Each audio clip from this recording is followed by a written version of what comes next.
25. James 3, verses 1 through 12, test number 6, the test of the tongue. Yeah, no, Matthew, I haven't been wearing this outfit for 3 days, but I do know that either you had your surgery yesterday or you have it today. If you had it yesterday, then I hope our prayers are answered and you came out well. If you have it today, our prayers are still in place.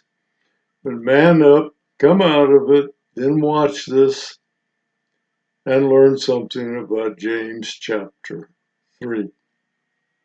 Well, last time we talked to great extent about what we could and could not say about someone and their faith. What we've learned is we cannot be an absolute judge of the saving faith of any individual. We can be fruit inspectors, however.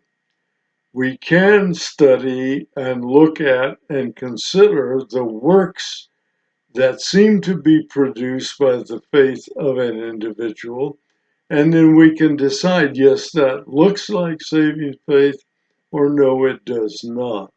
So we can make those judgments, but we are not the one who truly judges because we do not know for certain. We do not have absolute proof of someone's faith as a saving faith. Well, here we're going to talk about the tongue. It's a little bit more straightforward than some of the things we spoke about yesterday. A little less, excuse me, a little less uncertainty than some of the things we spoke about yesterday,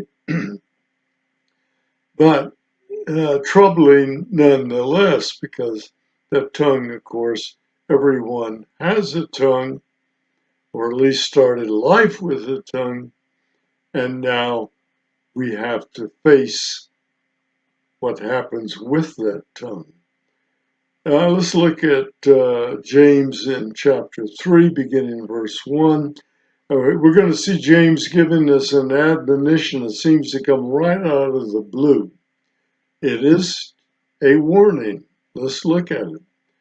Not many of you should become teachers, my brothers, for you know that we who teach will be judged with greater strictness. In other words, if you decide and choose to be a teacher who is part of the official actions of your church, you're going to be judged by a higher standard. You might make a case that this relates loosely to James 1:26 and then James 2:12 and 13. Let me read those for you, and you can determine whether you think they connect with these notions or not. Verse 1 or verse 26 of chapter 1. If anyone thinks he's religious but does not bridle his tongue but deceives his heart, this person's religion is worthless. James has opinions. Chapter 2, verse 12 and 13. So speak and so act as those who are to be judged under the law of liberty, the law of love. For judgment is without mercy to one who has shown no mercy. Mercy triumphs over judgment. In the Jewish culture, remember the teacher, the rabbi, was respected by everyone.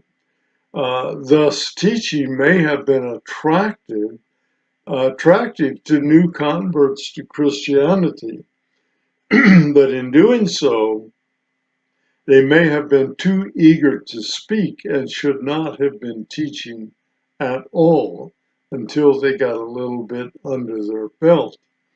This single verse of warning, by the way, is only one of 2 verses in this book that relates to the leadership of the local church. There's one now about teachers, and later we're going to see a comment about elders. Well, why would you suspect a teacher of the Word would face a tougher evaluation of his work than the average Christian? Excuse me. Well, the idea is that with greater knowledge comes greater accountability.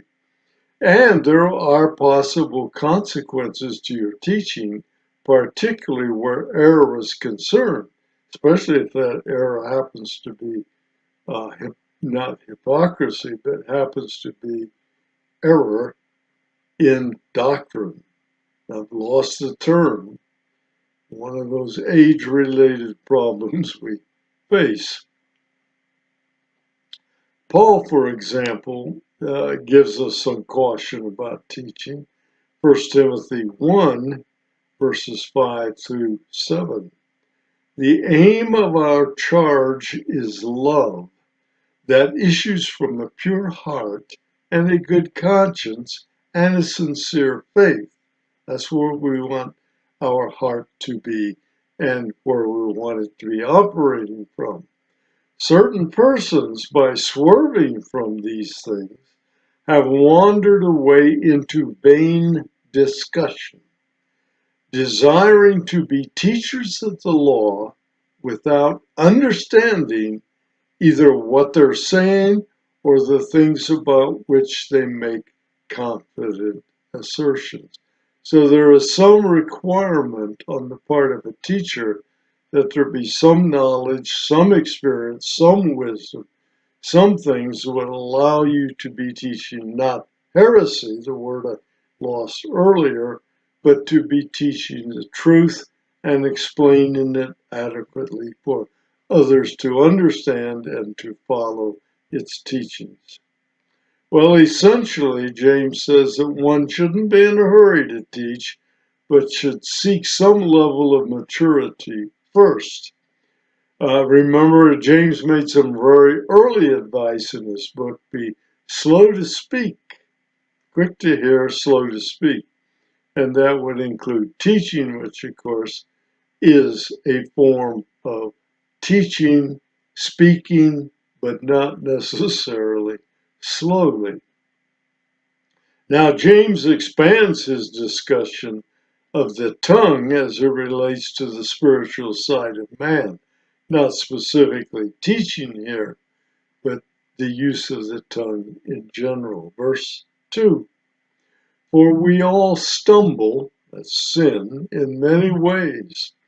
And if anyone does not stumble in what he says, he is a perfect man, able also to bridle his whole body. Well, we know there are no perfect men.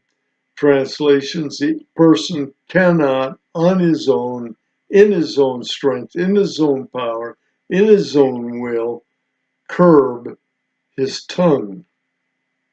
So consider a line from Solomon's prayer of dedication for the temple. He said something similar also. If they sin against you, for there is no one who does not sin. Solomon said there's no perfect man. Jesus in Matthew 12, verses 36 and 37 says, I tell you, on the day of judgment, people will give an account for, listen to this, every careless word they speak. For by your words you will be justified, by your words you will be condemned. We're going to weigh your words, Jesus said, and you're going to have to explain or be responsible for everything careless that came out of your mouth. The movement from the first 5 tests now to the tongue may not really be as much of a jump as it seems. The mind and the tongue are essential elements of crafting teaching and delivering teaching. And the we, notice that James used, he puts himself in the mix with believers who stumble.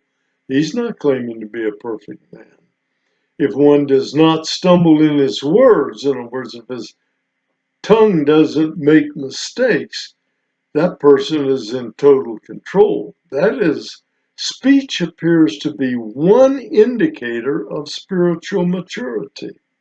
So when you look and listen to people, you should be able to get some idea of whether they're spiritually mature or just blowing hot air. In our previous session, James says that words were not sufficient to verify one's faith, but here he does say that one's choice of words is very important. Evidently, James switches from words versus acts argument to an argument of words versus perversion or words versus pollution. He's talking about good words versus bad words, not words versus action. If everyone stumbles, why make the statement about one who does not? Well, perhaps it's to introduce a caution about the tongue that all believers need to hear. That control is possible, but not in the human capabilities specifically. Now, let's go to the tongue and to test number 6. To emphasize this point, James offers examples of the tongue's potential. We'll read verse 3 and 4 here. If we put bits into the mouths of horses so that they obey us, we guide their whole bodies as well. Look at the ships also. They are so large and driven by strong winds. They are guided by, however, a very small rudder wherever the will of the pilot directs. It takes some powerful storm to override the ability of the rudder to direct the ship's movement. Large and powerful animals are controlled and directed by small and seemingly insignificant things called bits in their mouths. And likewise, a ship is controlled by a very tiny rudder. The tongue is small and seemingly insignificant, but is potentially a device of devastation. Verses 5 and 6. So also the tongue is a small member, yet it boasts of great things. You a braggart? How great a forest is set ablaze by such a small fire. And the tongue is a fire, a world of unrighteousness.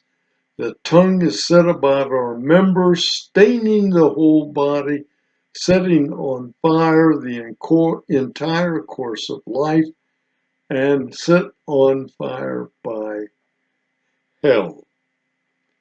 Well, Solomon in Proverbs and the psalmist have something to add to that. Their 2 cents worth, if you please. Proverbs 16:27, Solomon says, a worthless man plots evil, and his speech is like a scorching fire. And in Psalm 12, verses 3 and 4, may the Lord cut off all flattering lips, the tongue that makes great boasts, those who say with our tongue we will prevail, our lips are with us, who is master over us? The psalmist says, forget that guy. Fire is symbolic of spreading sin. Stain implies pollution or contamination. And careless speech is a problem in at least 2 ways. The words actually used and the tone employed. Now, from the Sermon on the Mount, we hear Jesus talking also. Blessed are you when others revile you. Remember James started off saying, count it all joy? Well, here we go. Blessed are you when others revile you and persecute you and utter all kinds of evil against you falsely and on my account. So people use their tongue to cut you down and lie about you, talk falsely about you. Notice what Jesus said. Rejoice and be glad, for your reward is great in heaven. If you withstand that sort of persecution, there is a reward waiting for you. For so they persecuted the prophets who were before you. So all of God's people can expect that kind of treatment. Well, in keeping with Jewish literary style, what we're seeing here is James using the tongue as a metaphor for the real culprit, the human will, the human nature, the human heart. The physical tongue isn't really the problem. It's the condition of the heart and the mind that are reflected in the speech by the tongue, and this is what Jesus taught. In Luke 6:45, for example, the good person out of the good treasure of his heart produces good, and the evil person out of his evil treasure produces evil. For out of the abundance of the heart, his mouth speaks. The tongue reflects what's in your heart. Matthew 15:18. But what comes out of the mouth proceeds from the heart, and this defiles a person. So while you may speak in error, you may be speaking heresy, you may be speaking hate, what you're doing is speaking from your heart and defiling yourself. A person's speech, even a seemingly minor statement, has the power to damage his or her entire testimony. The tongue can be the fuse that lights a firestorm. Well, suppose a man's tongue were surgically removed, and that happens in the case of cancer.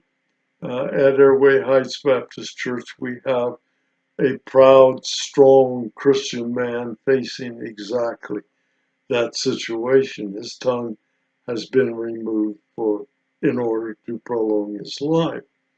Would that end possibly destroy any destructive behavior or the possibility of destructive behavior?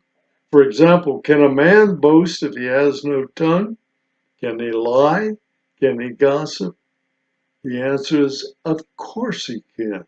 He can't do it through speech of his tongue, but he still has the ability to spread evil through some form of artificial speech, through hand signals, through writing. Oh yeah, you don't destroy one's ability to communicate evil even if he has no tongue. Well, here's a separate question.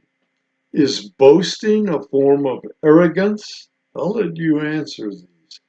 Do boasting and arrogance normally reside in a man? That is, where you find one, do you generally find the other? I think you know the answer to that.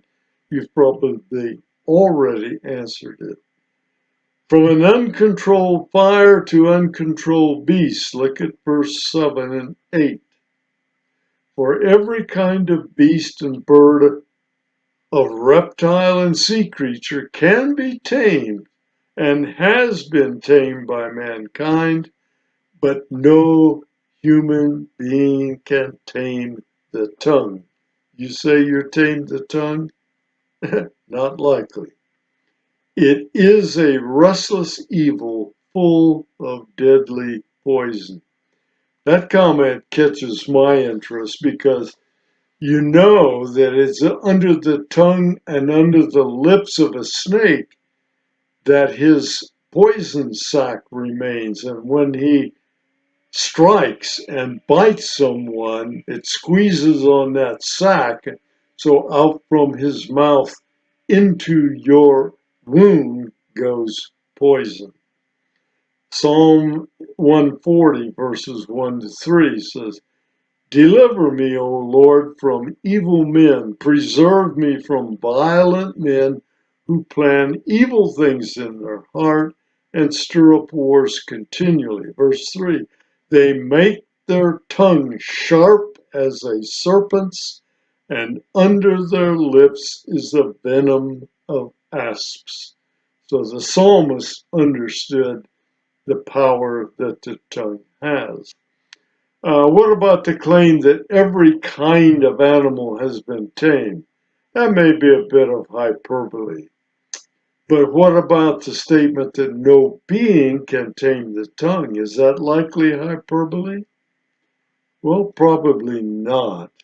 Only the Holy Spirit working in an individual and bringing some measure of maturity spiritually, only then can the tongue be brought under most control.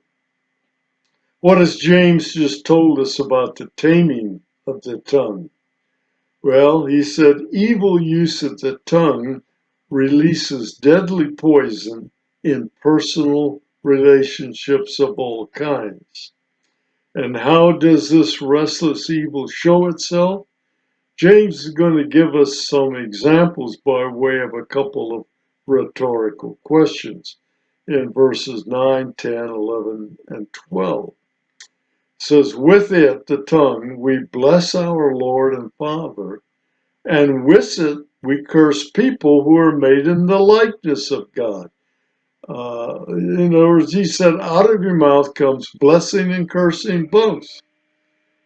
The God who is perfect and pure, and people made in his image.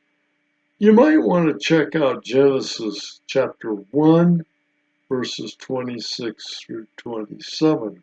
It relates to that. Verse 10 from James. From the same mouth come blessing and cursing, my brothers.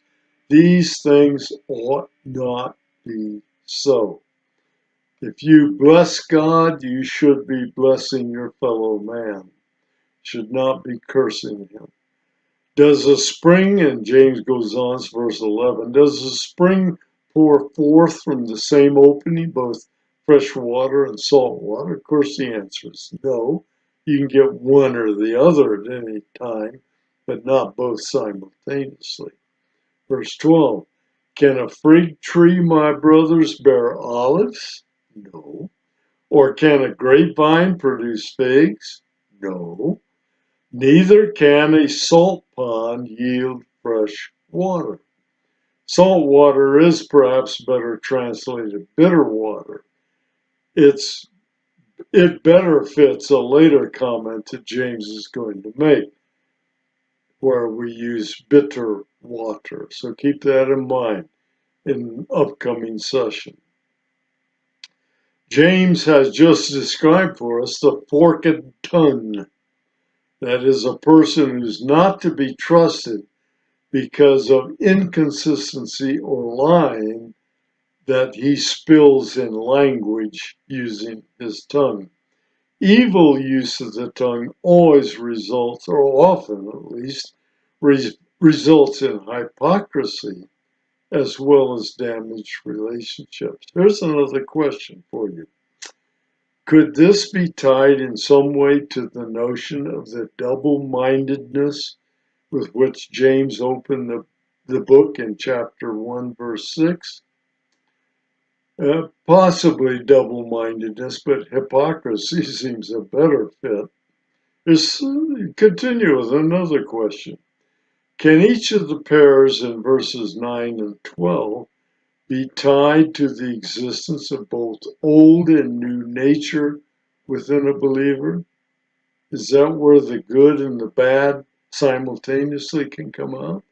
Well, it's likely to be the case, at least to some extent.